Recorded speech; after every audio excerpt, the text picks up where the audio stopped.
3 गावित साहेब बोला। अध्यक्ष महोदय,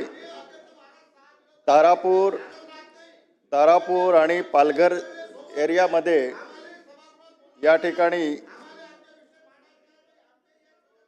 बोला गावित साहेब, मी अध्यक्ष ऐकतोय, बोला। महोदय, तारापूर आणि पालघरच्या या भागामध्ये जवळजवळ 3,500च्या आसपास त्या ठिकाणी कारखाने आहेत आणि त्यापैकी जवळजवळ 800 कारखाने हे अतिसंवेदनशील आहे।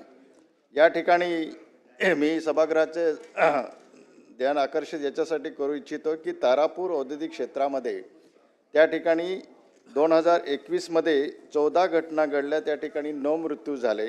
2022 मध्ये 15 घटना घडल्या, त्या ठिकाणी 12 मृत्यू झाले। 2023 ला 28 घटना घडल्या, त्या ठिकाणी 10 मृत्यू झाले। 2024 ला 23 घटना घडल्या आणि 8 मृत्यू झाले। 2025 ला 11 घटना घडल्या आणि 9 मृत्यू झाले। जवळजवळ या ठिकाणी या ठिकाणी या 5 वर्षाच्या कालावधीमध्ये जवळजवळ 91 घटना घडल्या, त्यापैकी 48 कामगारांचा या ठिकाणी मृत्यू झालेला आहे।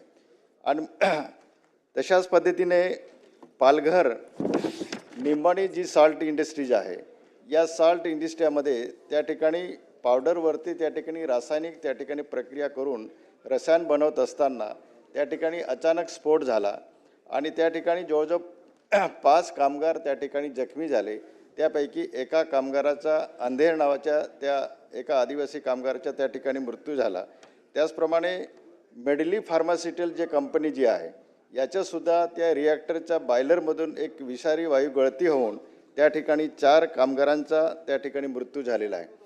आणि एकूणच या MIDC मधली जर परिस्थिती जर बघितली की त्या ठिकाणी अतिरिक्त कामगारांचा ताण, त्याचप्रमाणे कमी मनुष्यबळ, त्याचप्रमाणे जुनाट यंत्रणा, त्याचप्रमाणे त्या कंपन्यामध्ये रात्रपाळीचे उत्पादन करणाऱ्या काही कारखान्यांमध्ये आवश्यक सुरक्षा अधिकारी नसलं, अशा प्रकारे एकूणच बोईसर आणि पालघरमधली जर MIDCची जर परिस्थिती जर बघितली, आज एअर क्वालिटी इंडेक्स जरी बघितला तो जो 300 ते 350च्या आसपास आहे।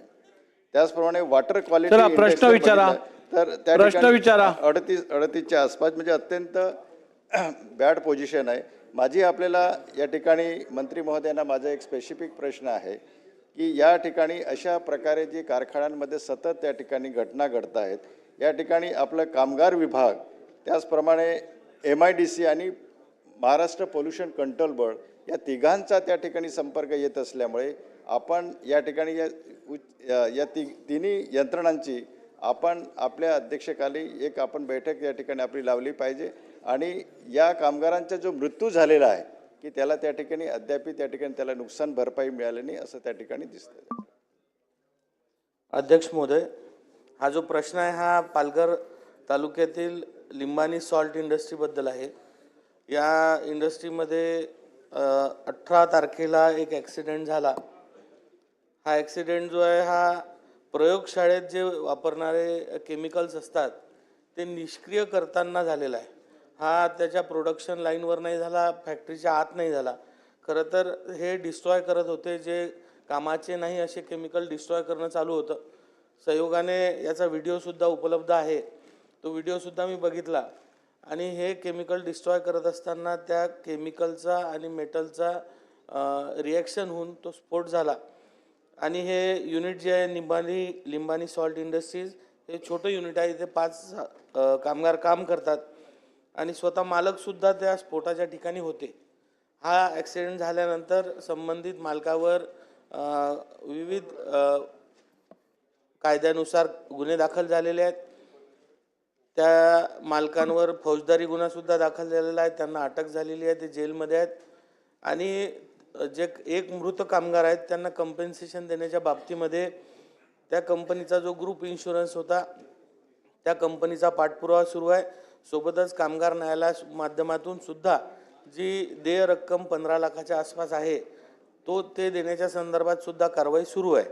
आणि जे जखमी 4 कामगार होते अशा सर्व कामगारांचा दवाखान्याचा खर्च व्यवस्थापनाने केलेला आहे। आपण जो विषय मांडला की सतत जे ॲक्सिडेंट होतात आहे या संदर्भात पालघर MIDC असेल आणि त्या भागातील जे सर्व उद्योग आहेत अशा सर्व उद्योगांचा स्पेशल एक ड्राईव्ह घेऊन ऑडिट करण्यात येईल आणि जिथे जिथे काही अशा हे आढळतील त्या संबंधितांना सूचना देण्यात येतील. तुला पुढे घ्या.